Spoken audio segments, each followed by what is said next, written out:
What's up out there, everybody? I hope you're all having a fantastic day today. Welcome to Movies Never Say Die. I'm Anthony DeJoya, and this is your one-stop shop for 100% retro movie content. And today we're continuing through our adventures of the lost movies from the 1990s. This is episode 7. I have another 10 films that deliver a bit of it all, from comedy to suspense to crime thrillers, a little bit of drama, and more. So let's get into it.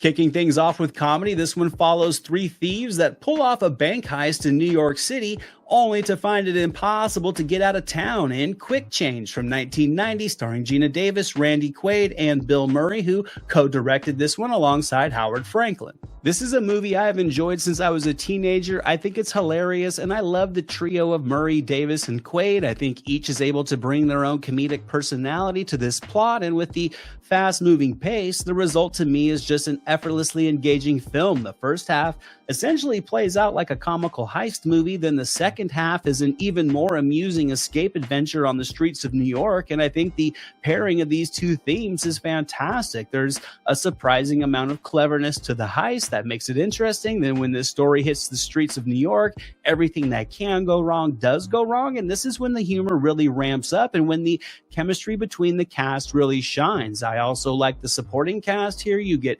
Jason Robards delivering a charming performance as he relentlessly tries to catch these thieves. Then you get Tony Shalhoub and Phil Hartman and Stanley Tucci and Kurtwood Smith, all in smaller roles. And really, Quick Change, while not groundbreaking, is a high-energy comedy with a dialed-in sense of humor. There's just enough range in the characters as the roadblocks mount and the frustration rises. And overall, this is just a fun, feel-good flick.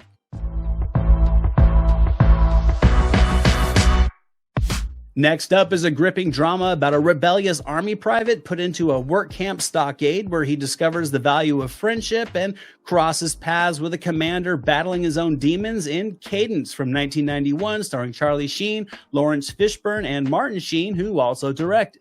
Now, I will admit this movie isn't as emotionally complex as I thought it was when I was a teenager, but I still do think it's a great military drama to this day, and it's still a bit unique for the genre. Gary Busey was originally cast in the lead, but after some erratic behavior on set, Martin Sheen, who was the director, stepped in to play this role opposite his son, and I really do think it was a blessing for this movie. You have Charlie's character tossed into the stockade after punching an MP in a drunken rage after losing his father. Then you have Martin's character just battling his own demons while also being a racist alcoholic. So there is so much emotional intensity to pull from these dynamics, and I think together the Sheens really knock it out of the park. And then you get other great performances from Larry Fishburne, who is the leader of the group.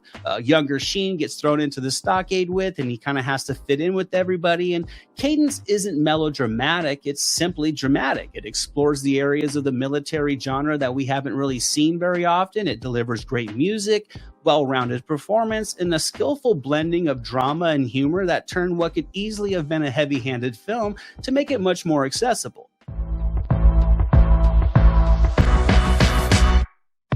Sticking with the drama, this one centers on four inner-city teenagers who all in their own way get caught up in the pursuit of power and respect, known as Juice from 1992, starring Omar Epps, Tupac Shakur, Khalil Kain, and Jermaine Hopkins, directed by Ernest R. Dickerson. Where Juice really thrives is just as being a gripping drama with its realistic depiction of growing up in tough neighborhoods where violence is supreme, and for a teen, everything seems to be working against you. This movie is really unrelenting with its messages on police violence and social injustices and friendship dynamics and how the battle for self-control over a person's surroundings can consume you in all the wrong ways, and it's quite riveting. The performances are all great, not perfect, which I actually do think works in this story's favor. The young cast really does feel like the characters they are portraying, and it gives the plot such a grounded realism. I think the music also really just fuels the energy of the story, and watching Shakur's bishop descend into the darkness is surprisingly eerie. I remember watching this movie in the theater as a kid and just thought the sadistic fire in Shakur's performance was perfect. This story is about a group of friends all trying to prove to each other and themselves that they have control and respect, and it goes sideways in all the ways you would expect, resulting in a great film that feels like a peek in on everyday life more than it feels like a studio movie.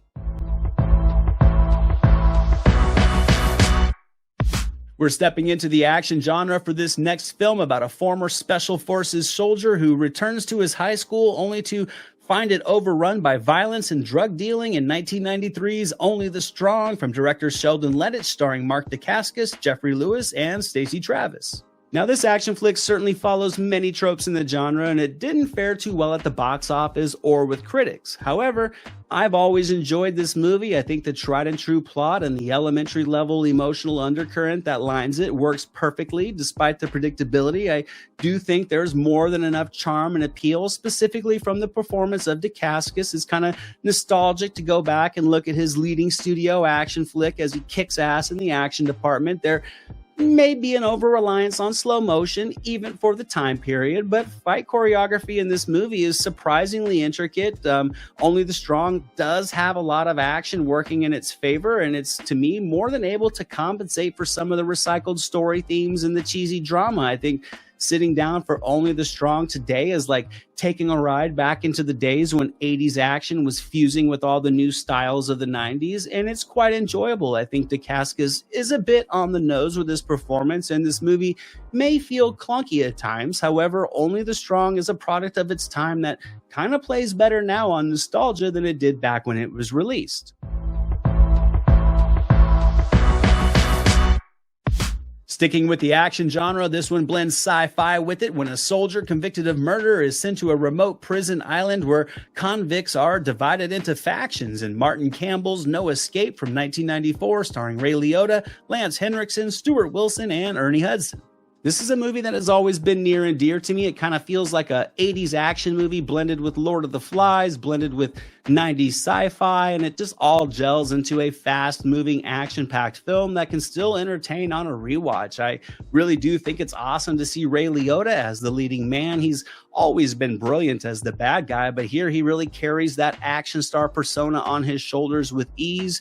No Escape also has a great supporting cast with Lance Henriksen and Ernie Hudson and Kevin Dillon, with Stuart Wilson coming in to just drop a world-class villain into the mix to get the story wheels turning. And all of this just makes for a fun movie, and with all the production design and set design being so fantastic and just creative and detailed wardrobes, the visual appeal in No Escape still holds up great. And really, to me, this is a perfect movie to sit back for if you want to escape to another time and place with its own rules and its own potential for violence. This is when No Escape is a great time. This movie just really has just everything going in its favor. The cast really put in all the effort to bring this world to life. Sure, they're all kind of having to elevate the thin writing of their characters, but they make it work. And when the action ramps up and the battle of control rages in this movie, No Escape is a blast.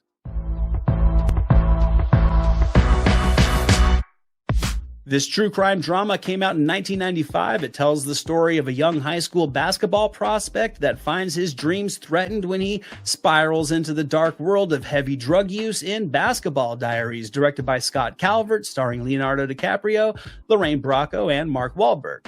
There has been a good amount of controversy surrounding this movie for years. It's out of print, it's not available on streaming or for online rental, and I think it's primarily due to the fact there's been a lot of lawsuits filed against the studio for this film's connections to some real-life tragic school shootings. There's a sequence in this film where DiCaprio's character has this dream sequence about just that, and yes, I will admit this is a very dark and hard-hitting film. It's about the life of Jim Carroll, a high school kid that had a bright future who fell into heroin addiction. Now, these emotionally searing and hard-hitting films were frequent in the late 90s, and to me, Basketball Diaries is one of the good ones. I think it's very well acted. I think the drama hits hard in the hands of DiCaprio. I think Wahlberg is strong in a supporting role as well. I think this movie does hold up great, but I do think the style of director Scott Calvert was a bit too indulgent. He frames up many great shots to just effectively capture the despair and the euphoria of drug use. However, he really dials up the stylistic veneer a bit too much. It's kind of hard to tell if this is a cautionary tale of a bright life consumed by drugs, or if it's trying to be an artistic puff piece that dabbles in emotions for the sake of glamorizing addiction. Clearly, he isn't doing the latter, but that tinge of uncertainty was disappointing to some, but it's not a deal breaker when you want to sit back for a gritty mid-90s drama.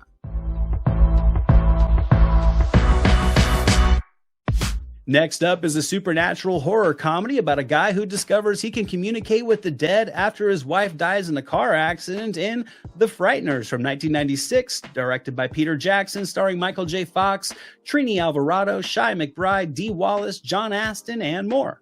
To me, The Frighteners is another interesting film. It made a little bit of profit at the box office. The critics, for the most part, did enjoy it, but this movie never really got the attention it deserved. It's possible the juxtaposition of the tones wasn't to everybody's taste. This movie does have a playfully haunting tone to it, and it does hold that for the most part, but it does get a bit grim and a bit dark in places, and some people may not have liked that. However, I do think with the passing of time, though, that this movie really thrives on its bizarre energy and its lighthearted mean streak that it has to it. The plot feels fresh and it works for humor very well despite being horror themed. The performances are all fantastic, specifically from Michael J. Fox, who was so much fun in this role. He never really got the recognition he deserved for the variety of the roles he took on and his range as an actor. Regardless, though, he carries the humor and the energy and the fun of this movie so effectively. The special effects are solid. They are dated, but they still play for nostalgia very well. However, the makeup work still looks great all these years later with all these just wildly just dead characters that come back to life to help a guy make some money. And with Peter Jackson's skilled direction, The Frighteners should be an annual Halloween viewing for you. Moving along is a dark and seedy crime drama about a man that sets out for revenge when his brother is killed by his partner after a heist. In 1997, City of Industry, starring Harvey Keitel, Timothy Hutton, Stephen Dorff, and Famke Janssen, directed by John Irvin. I've always thought this was a well-rounded action crime thriller, but for some reason it never really took off either. It had mixed to positive reviews, but it came and went at the theater with barely a ping on the needle. It's possible this movie came out about 5 years too late. However, it's still a moody and methodical movie that just lives in the world of crime where there aren't really any good guys. Everybody's really up to no good in this seedy little story, and that's really what I like about it. This movie relies on bravado as Keitel hunts the killer of his brother, and that's really all this movie needs. It's filled with tension, splashes of action, and with Los Angeles as the backdrop, there's just a West Coast vibe to this movie that just kicks ass. To me, City of Industry is like one of those down and dirty movies that's just built on man code and it just oozes from the performances. This movie has a great ensemble cast with names like Keitel and Dorff and Hutton and Famke Janssen, with smaller performances from Lucy Liu and Michael Jai White and Elliot Gould that really filled this film with some grounded characters. And sure, this movie may not have the gusto of others in the genre during the time, but if you want a gritty thriller that lives in the underworld, then City of Industry is a winner. Coming up next is a comedy crime story about a love triangle that goes as wrong as one possibly could in this little indie flick from 1998 called Clay Pigeons from David Dobkin, starring a great trio consisting of Joaquin Phoenix, Janeane Garofalo, and Vince Vaughn. Personally, I love movies like Clay Pigeons for a couple of reasons. First, I love watching movies with familiar actors in their early days, and in this one, you get Vaughn and Phoenix and Garofalo, who are all fantastic in these quirky performances.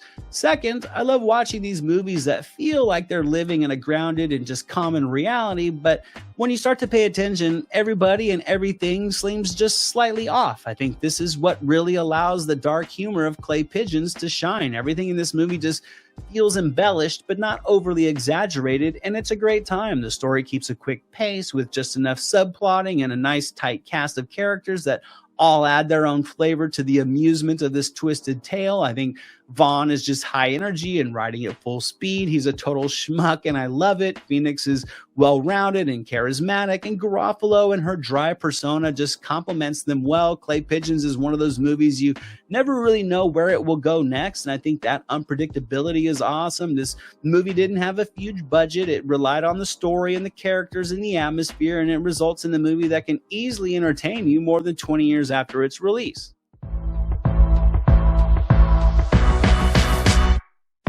Next up is a moody psychological thriller about a deeply burnt out Manhattan paramedic that is haunted by the people he has failed to save over his career, and Martin Scorsese's undermentioned Bringing Out the Dead from 1999, starring Nicolas Cage, John Goodman, Patricia Arquette, and Ving Rhames. Bringing Out the Dead is another interesting case study. It was well received by audiences and critics, yet it was a big financial failure, and I certainly think it's due to the fact that mainstream audiences probably didn't know what to do with this haunting, gritty, and just really darkly intimate film. I've been a Scorsese fan since I was a teen, and I loved how he went in a completely different direction with this movie. However, I can certainly say that I drew more from it when I watched it again later in my life in college. This is where the subtext of the movie and the subsequent brilliance in Cage's performance really shines. He just looks absolutely gutted emotionally and physically in this role. I think he delivers one of his best performances. Plus, this movie also has a great supporting cast like all Scorsese films do. Everybody delivers great performances. I love just the comedic energy from Rhames' character. I love the chemistry between Cage and Arquette. It has that chance innocence to it that just adds a sincere appeal to their meeting. The scoring and the music are perfect for this dark story, and Scorsese's direction, added with the cinematography, gives Bringing Out the Dead a sinister but inviting atmosphere that I think makes this movie timeless. And that wraps up this video for today, guys. Episode 7 of my Lost 90s series is in the books. I think this is another great list of 10 films. All of these movies still hold up great. Let me know what you think of these movies down in the comments below. As always, thank you so much for watching this series and my videos. I hope you have enjoyed it. We're winding down to the end. We only got a few more episodes, and then we will be off onto another project. But I hope you guys have enjoyed this ride back through 90s cinema's forgotten past. Be on the lookout for the next video, episode 8, coming real soon. I hope to see you guys all back for that. And until then, movies never say die. This is Jack Burton in the Pork Chop Express, and I'm talking to whoever's listening out there. Survive a war, you gotta become war. I suppose we have to register you as a lethal weapon. You trying to say Jesus Christ can't hit a curveball? What's happening out there, guys? I hope you're all having an awesome day today. Welcome to Movies Never Say Die. I'm Anthony DeGioia, and this is your one-stop shop for retro movie content. And today, we're continuing our adventures through the lost movies of the 1990s. This is episode 8. I have 10 more movies from the decade that I think still hold up. This list will provide you with all the usual action and comedy with a splash or two of suspense, a dash of drama. So get out your shovels because we're digging up some 90s hidden gems.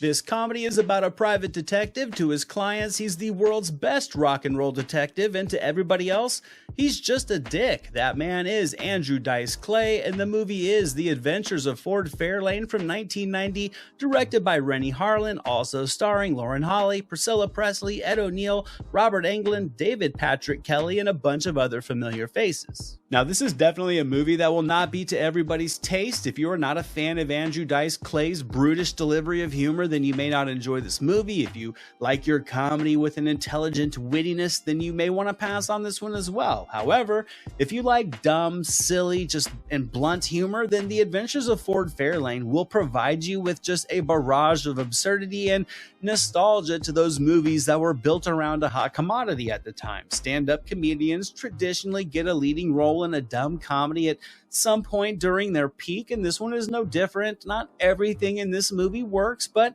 like a true stand-up routine, this one throws waves of comedy at you, and with everything being set inside the world of the rock and roll industry, there is no shortage of gusto. Dice Clay's fine. He's being himself. He's humorous. And I think the supporting cast is great. They all knew what the mission was. They all brought their own dashes of comedy to this just roller coaster ride of cinematic silliness.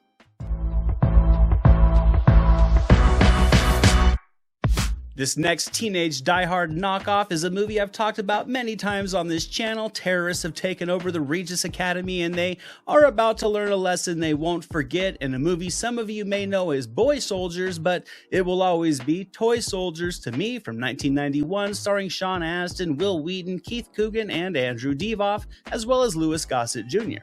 If you are at all familiar with this channel and myself, you will know that I always kind of sneak a reason in there to talk about this movie, and I would certainly class Toy Soldiers as a lost gem from the 90s. It's a pure Die Hard knockoff, as I said, for teenagers. It's set at a private school, and it's just a blast. But this movie, I think, definitely has its own heart with the bond between these kids and their friendships. Sure, you need to dial down your suspension of disbelief to take this plot seriously, but I will admit there is a cleverness to how this terrorist plot is foiled that makes it just believable enough to have a great time with as a 90s action flick with a pure 80s vibe to it. The pace is swift, the core group of kids all deliver just strong natural performances, and Louis Gossett Jr. shines in a role that really just grounds this entire movie. Toy Soldiers delivers mild doses of humor, timely doses of suspense, and plenty of exciting action. Then when the final act kicks in and all hell breaks loose, Toy Soldiers ends with the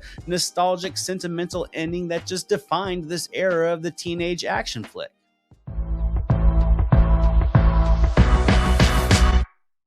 This slick crime thriller claimed there was a thin line between catching a criminal and becoming one, and Lawrence Fishburne walks that line in 1992's Deep Cover from director Bill Duke, also starring Jeff Goldblum, Renee Assa, Victoria Dillard, Clarence Williams III, and Gregory Sierra.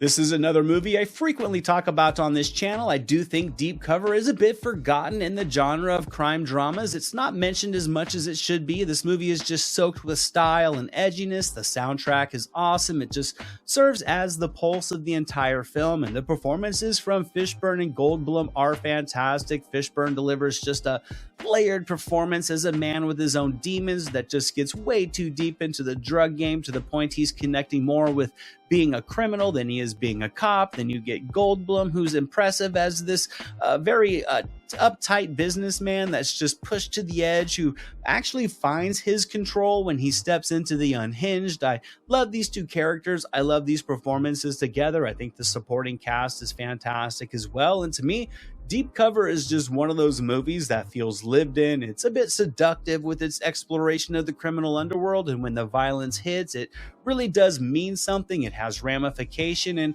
it makes this movie impactful even on a rewatch.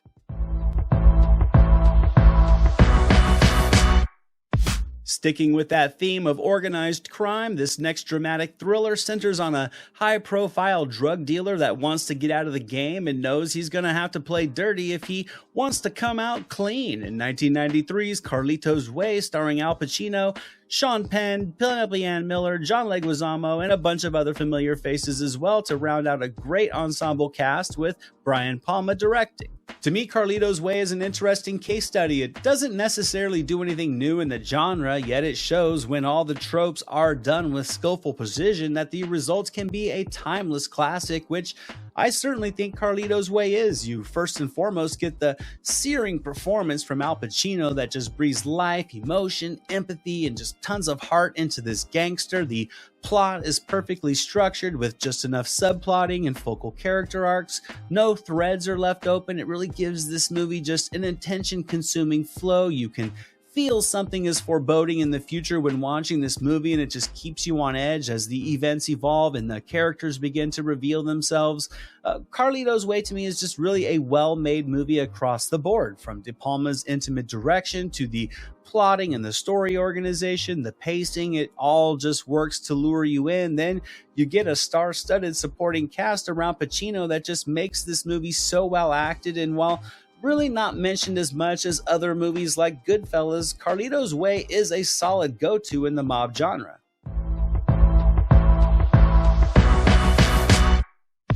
This skydiving-themed thriller follows a maverick jumper and an ex-KGB agent who cross paths with the Russian mob, only to find out that it isn't the fall that kills you in Terminal Velocity from 1994, directed by Darren Sarafian, starring Charlie Sheen and Natasha Kinski, as well as James Gandolfini and Christopher McDonald. If any movie is a product of its time, it would be Terminal Velocity. It's an action movie that goes right through the motions in the genre, from the troubled main character with a sketchy past that needs his redemption, to the unlikely partnering with someone to search for clues, to the planned random feeling of romance between them, and the menacing villains and the one-liners and all the themed action sequences. Terminal Velocity delivers it all to the nines, but there is still something that's just enjoyable and nostalgic about this movie that just relentlessly relied on the theme of skydiving. It's not nearly as good as Drop Zone, but Terminal Velocity is a fun, high-energy thriller that delivers plenty of adrenaline-pumping, albeit silly action. I think Sheen has been better. He's lacking some charisma and enthusiasm in this film, but his pairing with Kinski is a serviceable duo for this by-the-numbers plot. Terminal Velocity is a ride you can take with little thought needed, and regardless of some dated effects, when this movie hits the skies, it is a good time.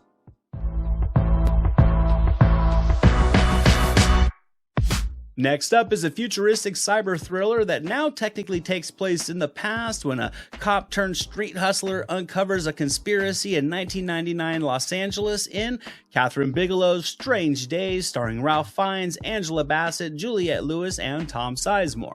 I think many would agree that Strange Days was a bit ahead of its time. It explored social concepts and themes that people really weren't ready for with cinema at the time, certainly not wrapped in an action movie package, but I do think this film has aged greatly over the years. It certainly does have its cult following, but it's not spoken about so often, and outside of Point Break, I think it's Catherine Bigelow's finest work. Strange Days is part futuristic cyber thriller, part social commentary, and part full-throttle action flick, and I love how all of these elements blend together into just one wild and vibrant ride to close out the century. The cast is impressive, with Fiennes and Bassett carrying the load from start to finish, but really it's the complete supporting cast around them that fills this film with plenty of interesting and shifty and frequently seedy characters. This movie has an atmosphere to it. It has a gravitas to it. I think the style and the seductiveness of the story really does cross with the grittiness of the tones nicely. And I think 40 years from now, Strange Days will still be regarded as a great movie.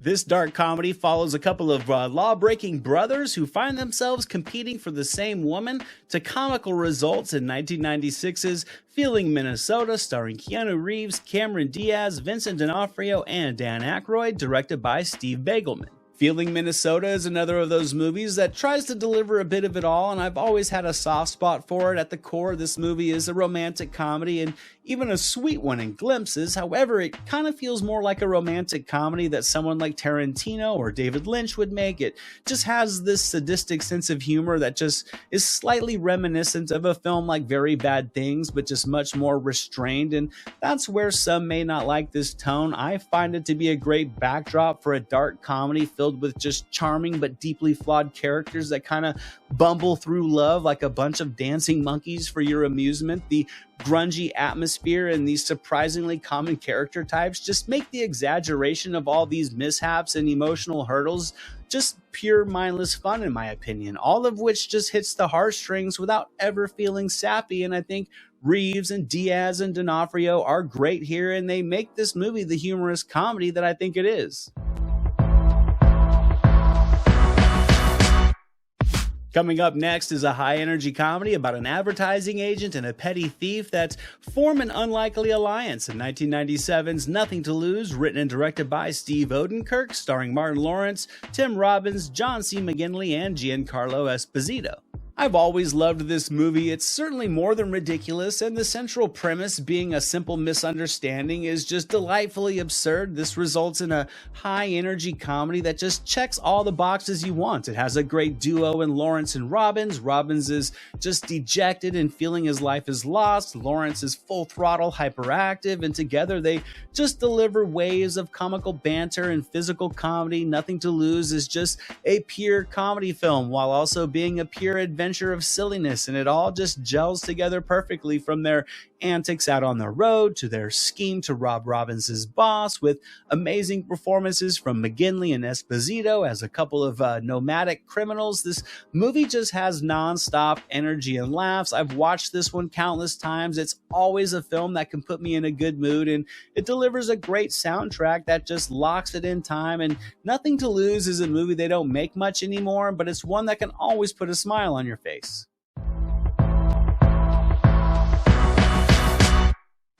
Coming up next, I have a comedy crime caper with a touch of mystery about a private detective and his associate that take on a case involving a shady tycoon in 1998's Zero Effect, starring Ben Stiller and Bill Pullman, as well as Ryan O'Neal and Kim Dickens, written and directed by Jake Kasdan. This movie never really took off when it was released, and it does have its flaws. It was the first full-feature film from Kasdan, and his inexperience does show in spots of the direction and some of the story elements that don't necessarily coalesce as well as they should have. Regardless, though, this quirky, offbeat, dark comedy is entertaining for what it is. Zero Effect also does have a unique element to it for the detective genre, and I appreciate this film for doing something a bit different. The performances are strong. I certainly think they all elevate the material, particularly from Pullman and Stiller. I enjoy them together as a duo. I think they play well off one another to effective comedic results. I think it gives this movie really a collection of likable characters, and even if their story had more potential to it, the moody and just slightly eccentric vibe of this story is a charming little escape. This movie won't be for everybody, but if you like energized crime comedies that are a little bit all over the place, then Zero Effect will deliver some fun.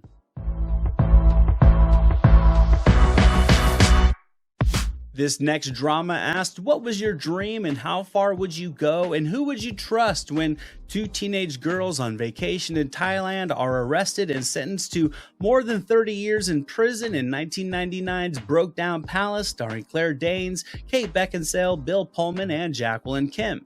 Now, this movie does have a few flaws. Its emotional lining is a bit superficial, and the friendship that fuels the focal dilemma of the plot is lacking some of the needed depth. But if you just take this movie at face value, the story of these two girls getting roped up in a smuggling run and losing their freedom will deliver more than enough dramatic intensity to keep you invested. You can just naturally sympathize with these characters for the most part, and the performances from Danes and Beckinsale are more than emotionally charged. Danes in particular is the driving force. Her character is the more fleshed out of the two, and she just pours her heart into this performance. I also really enjoy the supporting cast with Lou Diamond Phillips, Jacqueline Kim, and Bill Pullman. They all just humanize their relatively generic character types nicely, and with the tropical settings, you're just really pulled into a foreign land with these two girls to take their mission. This movie may not have been as good as Return to Paradise. However, Broke Down Palace can still deliver a emotionally intense ride. And that's it for today, guys. That wraps up episode 8 of my Lost 90s series. Another great list of 10 movies that I think all still hold up today and are all worth watching. If you've seen these movies, let me know what you guys think down in the comments. Thank you, as always, for watching this episode. Be on the lookout for episode 9 coming right around the corner. We only have 2 more left, and this series is complete. Also, just did a Touchstone Pictures video covering 1984 through 1986, kind of that studio's rise. That's worth checking out if you guys haven't seen it. I hope to see you guys all back in the next video, and until then, movies never say die. This is Jack Burton in the Pork Chop Express, and I'm talking to whoever's listening out there. Survive a war, you gotta become war. I suppose we have to register you as a lethal weapon. You trying to say Jesus Christ can't hit a curveball?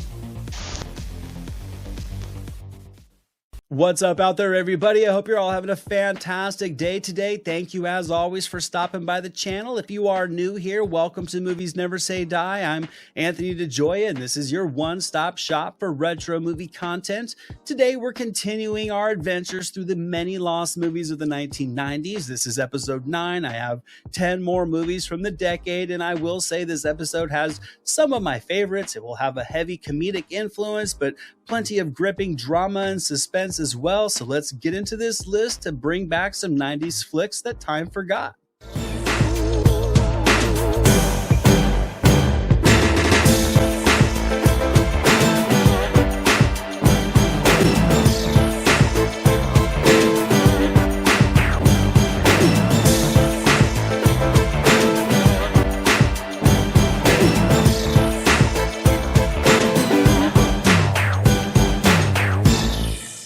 Now, this comedy may have been known to some of you as The Boyfriend School, but this romantic comedy about a romance novelist attempting to set up her brother who just survived cancer treatment is known to me as Don't Tell Her It's Me from 1990, starring Steve Guttenberg, Shelley Long, and Jamie Gertz.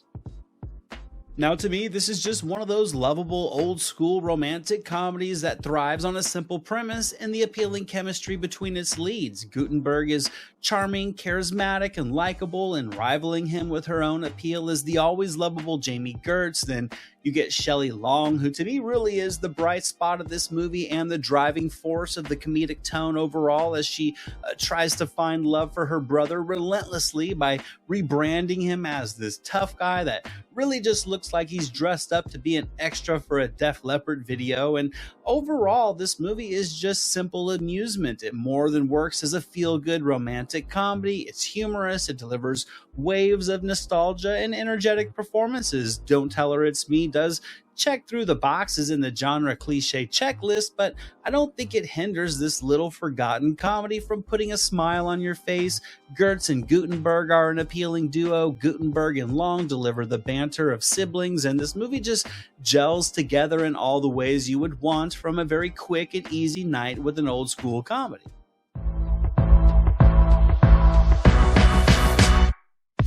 Now, this could potentially be the most absurd film in this entire series, as it centers on a rapper and his crew who gets stranded in a small town when his bike breaks down and he falls in love with a local. This was a movie that told you to drop the zero and get with the hero, and that hero is Vanilla Ice, and the movie is Cool as Ice from 1991, starring Kristen Mentor and David Gross. Now, I'm not going to sit here and tell you that Cool as Ice is a good movie. However, I do think it's a movie that's so bad it's actually quite good. This is just ridiculousness across the board, from the plot, the story progression, the performances. All of it really is a mess, yet there is just something fun about this stupid little movie that I always have fun with when watching. I remember watching this movie so many times as a kid and sort of loving it, but never really admitting it to any of my friends. It was like a live action movie version of some cartoon, and even if the plot progression makes really no sense, the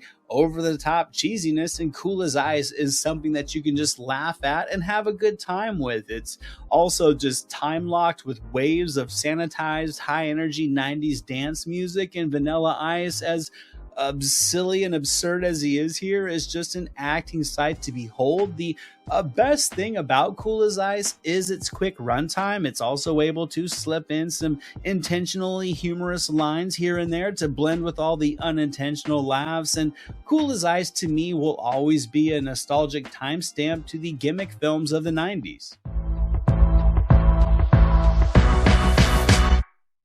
Coming up next is a sports comedy I recently talked about in another video. This one stars Tom Selleck as the biggest thing to hit Japan since Godzilla, when he would get traded in 1992's Mr. Baseball, also starring Aya Takanashi, Ken Takakura, and Dennis Haysbert. I've always loved Mr. Baseball and the blend of genres that it weaves together. This movie is a comedy, it's a romantic comedy, it's a bit of a drama, and it's a thrilling sports action flick, all blended together into a tight runtime. I think Tom Selleck is perfect for this character. He truly feels like a ball player, and his bursts of frustration from being in a new city and on a new team are a blast of laughs. The story here may be a bit predictable, and many of the plot beats are recycled, but it's still able to easily connect the two most important things that it set out for, the comedy and the baseball. You can easily sit back and just get lost in this movie. Seeing Selleck adjust to how the game is played in Japan is humorous, and when the action takes over the stadium, there's a surprising amount of intensity injected into this movie. I think Mr. Baseball captures the spirit of the game, the thrill of competition, the bond of teamwork, and how loved the game is to the masses. And when it's in the locker room, Mr. Baseball is a capable comedy as well. Then when it hits the diamond, the result to me is just a home run in the genre of sports comedies.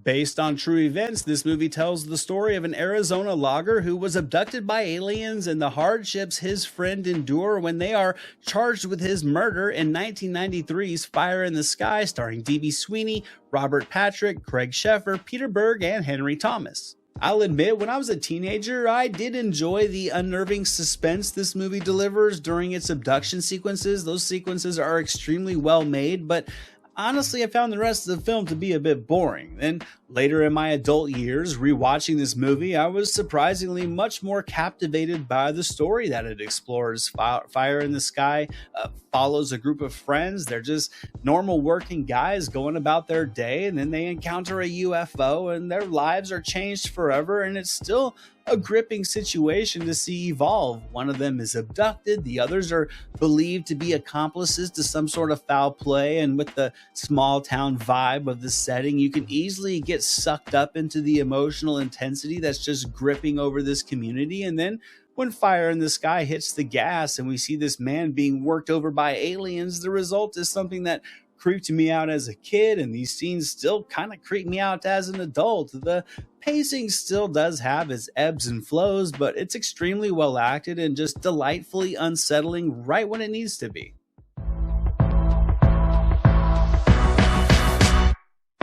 Now, this movie sort of does feel like a Carlito's Way knockoff, yet this stylish tale of a drug dealer trying to get out of the game has plenty of its own merits, as Wesley Snipes takes on the role of Romello Scuggs in 1994's Sugar Hill, also starring Michael Wright, Teresa Randall, Clarence Williams III, Ernie Hudson, and Abe Vigoda. Now, Sugar Hill was not so well received by critics when released, and I can't admit that it is a bit more borrowed than it is new, and it's more than just a tad self-righteous, but I still love this movie for what it is. I enjoy Snipes in this character as essentially a toned-down version of Nino Brown. I think the supporting cast with names like Michael Wright, Teresa Randall, and Ernie Hudson give the movie a strong, supporting, and well-acted cast of characters, and I think the added parallel of brothers being in control and their inner dynamics being tested as an effective of enough twist to make this movie work on its own. It's an organized crime film that it does work down the checklist in the genre, but it's also able to add some emotionally gripping family layering to the plot that does elevate the intrigue. I think also Sugar Hill, from the camera work to the sultry jazz scoring and the tailored wardrobes, is a movie that's soaked with style and elegance. It's crossed with stark violence to show that this lavishness comes at a cost, and the result to me is a solid gangster flick that I don't think gets mentioned enough.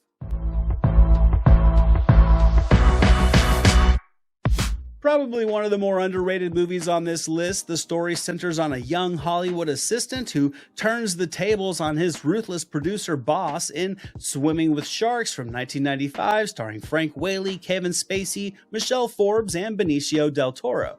Many of you cinephiles out there may know of this movie, but many regular movie fans may not. This is a comedy that just thrives on its mean-spirited sense of humor as a satire on the business side of Hollywood and the manipulation and euphoria of power and control. I think Spacey is just lights out here as a tyrannical studio executive who just treats people like shit. I think Frank Whaley is equally impressive as a young writer hired to be an assistant, only to find himself frequently on the receiving end of his boss's just narcissism and rage. I think Whaley really shines as this character that's just slowly ground into rubble before turning the tables to what I think is gloriously comedic results. I do think this movie fumbles the closing just slightly, but it's still a great time when you're kind of in the mood for some just snarky humor. I think much like The Player explored the inner workings of Hollywood, Swimming with Sharks does the same. It pulls no punches. It also dials up the sarcasm, and it results in a movie that I regard as being timelessly funny. Written and directed by John Herzfeld, this one follows intersecting lives and crimes of those in Los Angeles, showing you that anything that can happen will happen when you spend 2 days in the Valley, starring Terry Hatcher, Jeff Daniels, Danny Aiello, Charlize Theron, Glenn Headley, and many other familiar faces. Now, personally, I always enjoy these movies with multiple story layers that all at first seem independent of one another until the writing begins to intertwine them slowly. I think when done properly, the result can often be a clever movie with loads of intrigue, and I think 2 Days in the Valley certainly falls into that category. I've always loved this movie. I watched it so many times in college. I think it's darkly humorous. It's filled with interesting and ever-changing characters. There are just enough twists and turns to keep the mystery engaging. I also think this is a very well acted movie. I love the performance from Danny Aiello. I like Daniels and Stoltz as vice cops. Theron is devilishly fun, and really the entire supporting cast is solid as well, and they're all able to fill this movie with just an array of bold and eccentric characters. 2 Days in the Valley is a movie that to me thrives on its strange tone, where each storyline is more bizarrely amusing than the one before it, and with an LA atmosphere and a story that pulls you all over the city, there's just an undeniable allure to the oddities of all these events that will just grab your attention and take you on a twisted ride in San Fernando Valley.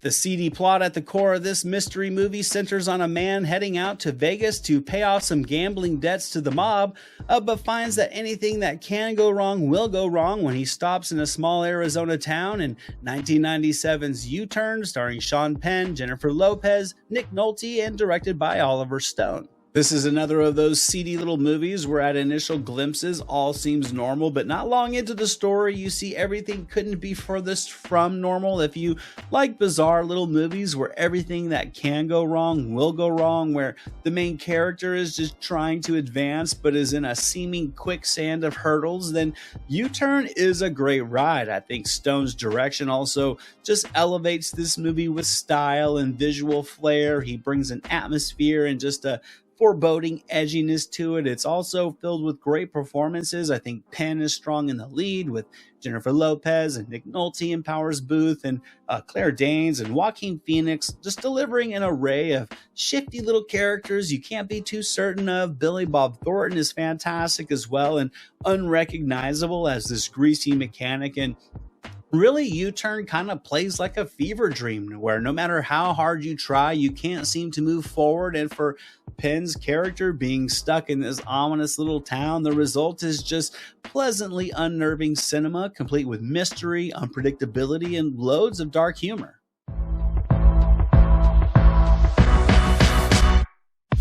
This gripping drama centers on a trio of friends on vacation in Malaysia that run into trouble when one of them is arrested for drug possession. The others must decide whether or not to sacrifice their own fate to save him in Return to Paradise from 1998, starring Joaquin Phoenix, Anne Heche, and Vince Vaughn. I think few films explore the power of moral dilemma better than Return to Paradise. This movie, to me, needed to accomplish two things.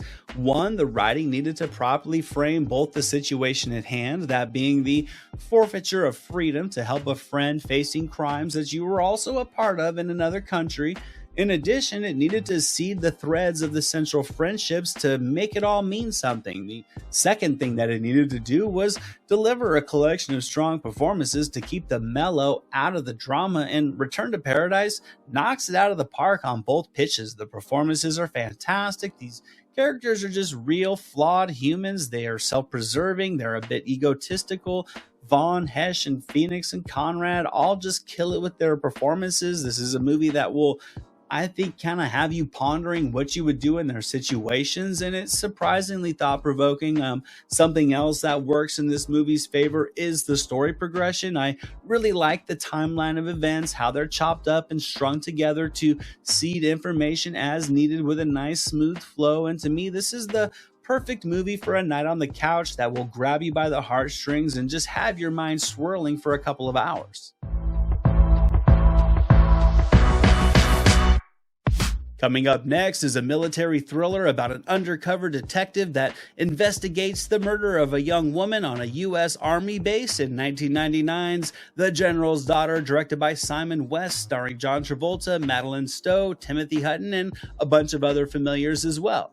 I won't sit here and say The General's Daughter is a gripping military thriller on the level of something like a Patriot Games or anything like that, but I do think this movie has more positives in its corner than negatives to result in a capable, just below the surface level crime thriller with enough twists and turns to compensate for some of its more contrived moments. I think Travolta is good in the lead. I do think his overinflated personality at times doesn't mix as well with some of the story themes, but he's still capable in the lead and on this case, and Madeline Stowe comes in to sort of keep Travolta as grounded as she can. I do like the supporting cast in this film. I think some of the characters could have been a bit more fleshed out, but in the hands of these skilled actors, they do elevate the material considerably. Now, The General's Daughter does also try to be a bit of an action movie at times as well, and I think it does undercut the peeling of the layers of the mystery in this movie, yet still it's a well-rounded and easily consumable military crime thriller that still holds up after all these years.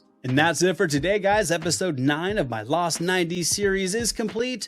As always, 10 strong movies that still hold up great today. Let me know what you guys think of some or all of these movies if you've seen them. As always, thank you guys so much for watching and commenting on these videos. You guys are the best. You really just make it so much fun to talk about movies with you guys, really down in the comments, even more so than in these videos. It's always a great time going through the comments and talking with you guys. Episode 10 will be coming very soon, completing this series before we move on to something else. It'll be coming right around the corner. I hope to see you guys all back for that. And until then, movies never say die. This is Jack Burton in the Pork Chop Express, and I'm talking to whoever's listening out there. Survive a war. You gotta become war. I suppose we have to register you as a lethal weapon. You trying to say Jesus Christ can't hit a curveball? What's up, everybody? I hope you're all having an amazing day. Welcome to Movies Never Say Die. I'm Anthony DeJoya, and this is your one-stop shop for retro movie content. And today, we're concluding this Lost 90s series, guys. This is episode 10, and I think we're certainly going out on a high note with what I think is a star-studded collection of lost gems. This episode is going to have some action, some comedy, some mob drama, some alien drama, some trippy drama, some drama, a touch of history, and one of the most absurdly amusing movies of all time. So let's uncover 10 more classics from the 90s and put this series to bed.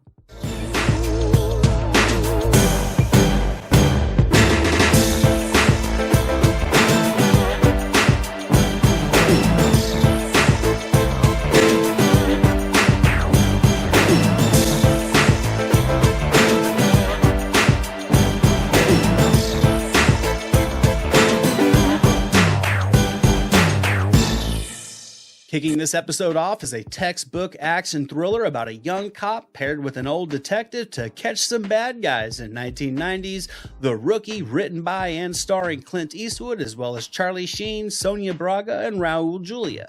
I couldn't get enough of this movie when I was a kid. I rented it so many times. I'd watch it anytime I caught it on cable. The Rookie was also my first real introduction to Clint Eastwood. I was maybe 12 or 13 when this movie came out. I knew him as Dirty Harry. I'd seen Firefox a bunch of times and his old westerns playing on the TV occasionally, but this was his coming out party for me. This movie is about as by the numbers as you can get, yet I think it does the many tropes well. I think Eastwood and Sheen are a great duo here. They really didn't like one another, and their abrasive chemistry, I think, makes this basic character dynamic between them feel more realistic and much more genuine. The plot is by the book as well, but I think it keeps a quick pace. It works in a blend of character development with a bunch of practical action, and it adds a recycled score to everything to just make it all gel as a fun, procedural, early 90s action flick, complete with a couple of delightfully devilish villains in Julia and Braga who play up their roles phenomenally, and the rookie shows just because you've had the meal before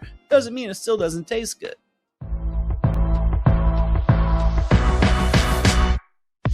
This wildly bizarre movie follows a couple just trying to head out to the country for a little getaway, but all they ran into was Nothing But Trouble from 1991, written, directed by, and starring Dan Aykroyd, along with Chevy Chase, Demi Moore, and John Candy. To say this movie is completely bizarre, over the top, and strange for every minute of its duration would actually be a gross understatement. Now, Nothing But Trouble will certainly not be a movie for everyone. It's absurd, comical insanity throughout. However, there is something to appreciate this movie for at least swinging for the fences and doing something completely unique to its own. I remember seeing a review for this one relating Nothing But Trouble to being a cross between the Texas Chainsaw Massacre and the Munsters, with a full throttle comedic focus, and I would agree. This movie is a blend of gross out humor, juvenile gags, and dumb laughs. Some of it works, some of it doesn't. Regardless, seeing Chase, Moore, Aykroyd, and Candy go all in on this absurdity is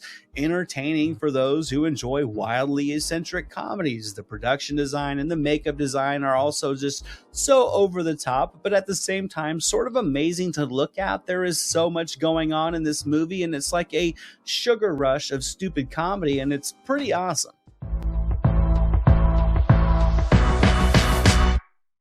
Next up, I think, is an underrated comedy starring a legend when Eddie Murphy would go from con man to congressman in The Distinguished Gentleman from 1992, directed by Jonathan Lynn, also starring Lane Smith, Cheryl Lee Ralph, Joe Don Baker, Noble Willingham, and a bunch of other familiar faces. This movie did okay at the box office, but was not so well received by critics, and I will admit it does have its flaws. The runtime is longer than needed for the concept, and the direction, I think, is overly simplistic, from the framing of shots to scene intros, transitions, and camera movements. It's all basic direction, and visually, this movie is a bit bland. I think despite that, though, this one is still a great time for those who enjoy skit comedy and silly humor and just watching Eddie Murphy run through his entire comedic shtick. The Distinguished Gentleman is certainly not as flashy as some of Murphy's more notable hits, but seeing him play around in the world of politics with a heavy side of satire is just a lighthearted, feel-good ride of mindless amusement. I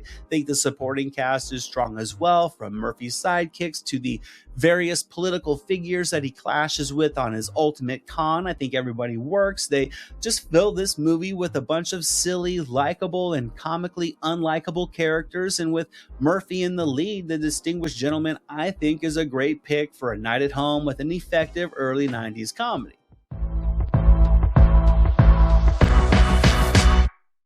This time period crime drama follows a normal, hardworking man that will cross paths with a local crime boss who is taking a liking to his son in 1993's A Bronx Tale, directed by and starring Robert De Niro, alongside Chaz Palminteri, who wrote this story, with Lilo Brancato and Terrell Hicks running out the focal cast. This was a movie that just always connected with me as an Italian kid who never met his father. In a way, this movie, I guess, sort of filled in some of the mentorship gaps for me as a kid, as this father finds his son catching the eye of a local mobster. A Bronx Tale is part coming-of-age story about a young boy. It's a part neighborhood gangster movie. It's a part family movie, and De Niro, in his directorial debut, balances all of these themes with a very skilled and seamless and intimate approach. I think the cast is phenomenal as well. You get rock solid performances from De Niro as this working man with generational morals, and you get Palminteri as this charming but deadly mobster. The younger cast is great as well. They just breathe life into these characters, and the result is a movie that just takes you on a neighborhood journey of a young boy that grows into a young man, and the struggle of a father to just keep his son righteous and clear-eyed to the dangers of mob life and not just blinded by the allure of power and money. This really is just a beautiful movie that's able to work inside of the gangster genre, but it takes a side road to tell a story adjacent to organized crime. A Bronx Tale is humorous, it's sweet, it's ominous, it's violent, it's thought-provoking, and I think for the genre, this movie is the complete package.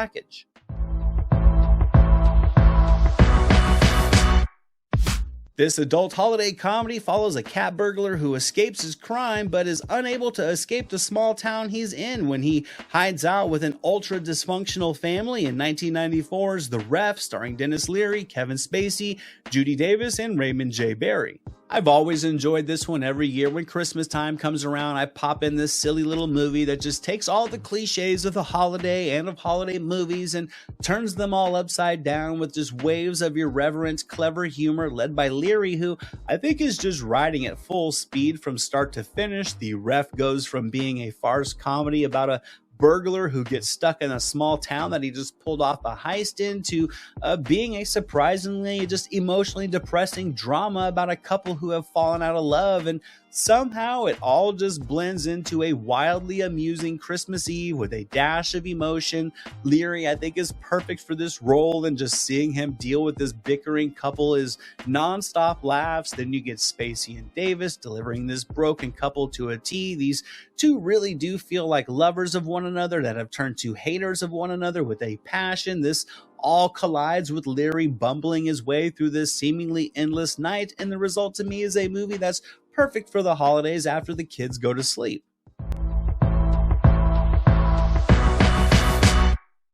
Coming up next is a gripping legal drama about a young public defender who takes the case of an abused prisoner that's accused of killing his cellmate in 1995's Murder in the First, starring Christian Slater, Kevin Bacon, Gary Oldman, William H. Macy, and directed by Mark Rocco.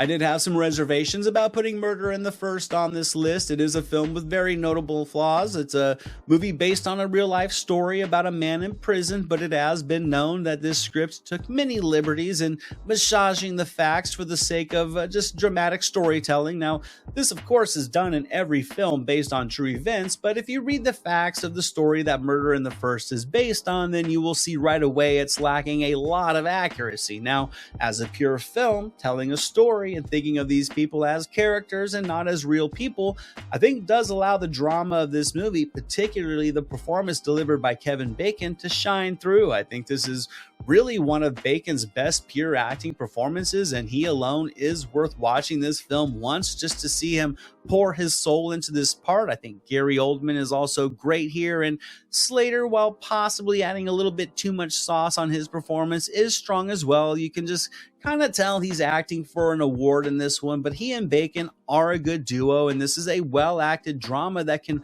pull you in even if you need to take its story beats with a grain of salt. Coming up next is a little alien mystery about a researcher who finds a signal to alien life and must learn their secrets in The Arrival from 1996, starring Charlie Sheen, Lindsay Krause, Richard Schiff, and Ron Silver, written and directed by David Twohy. Now, The Arrival was a box office flop, and this movie never really caught on. The problem was pretty clear, though. It came out 1 month before one of the biggest movies and most iconic films from the entire decade would be released, another little alien invasion movie called Independence Day. You add this with Sheen's star as a big screen draw kind of fading in the US at the time, and the result would be a movie that just came and went with nary a blip. However, over the years, I do feel this movie has aged extremely well, and I think it still holds up as a smart and inventive film in the genre. I think Sheen gives a real impassioned performance as this researcher that has stumbled onto something extraordinary, and he really carries this story more than capably. And really what I enjoy about The Arrival is how it focuses on the science, the scenario, and the course of action rather than all the visual gusto. It's a thinking movie, yet there's a grounded visual style to it that just gives it a cold, polished vibe, and this is just another of those movies that I don't think will ever feel too dated. This psychological thriller is truly a bizarre narrative involving a musician, a murder, mysterious videotapes, and parallel timelines in the ultra-trippy Lost Highway from 1997, written and directed by David Lynch, starring Bill Pullman, Patricia Arquette, Gary Busey, and Robert Loggia. There's just a sinister appeal to this movie that I enjoy. To me, Lost Highway is close to being a masterclass in surrealist cinema. However, if you prefer concise stories that are direct with their approach, this may be a movie to pass on. But if you dig a film that's just an artistic mess of dreamlike sequences and waves of imagery that just feel irrational and or absurdist with their approach and their delivery, then this will be just a fun, mind-bending ride of eccentric characters and a series of bizarre events that you aren't really sure if they fit. Regardless, The Lost Highway will have you thinking. It's filled with great performances that go all in on the craziness. Pullman and Arquette are great. Robert Blake is perfectly insane as the mystery man. I also love the production design and just the abundance of style that Lynch infuses into this movie. Some would say it's a case of style over substance, and I wouldn't completely argue that, but with the scoring and Lynch's feverish direction and these performances and just the moody atmosphere that this movie creates, it dials up the style in Lost Highway enough to make it worth a viewing at least once.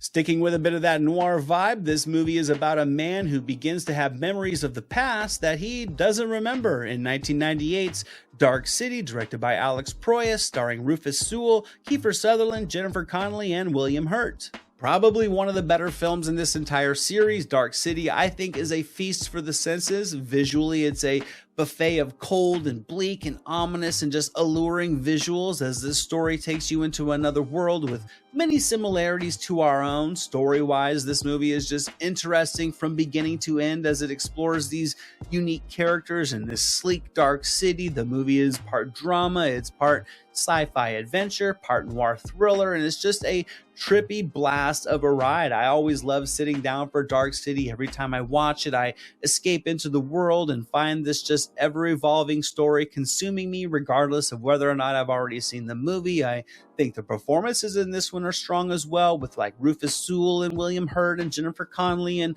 Kiefer Sutherland all bringing life to these roles. And you really have to commend Alex Proyas's just visionary imagination in bringing this movie to a reality. It's just gritty and intimidating, but also a bit seductive. It's a movie that will bring your guard down, then hit you with its mind-bending suspense. And 20 years from now, I still think Dark City will be considered great.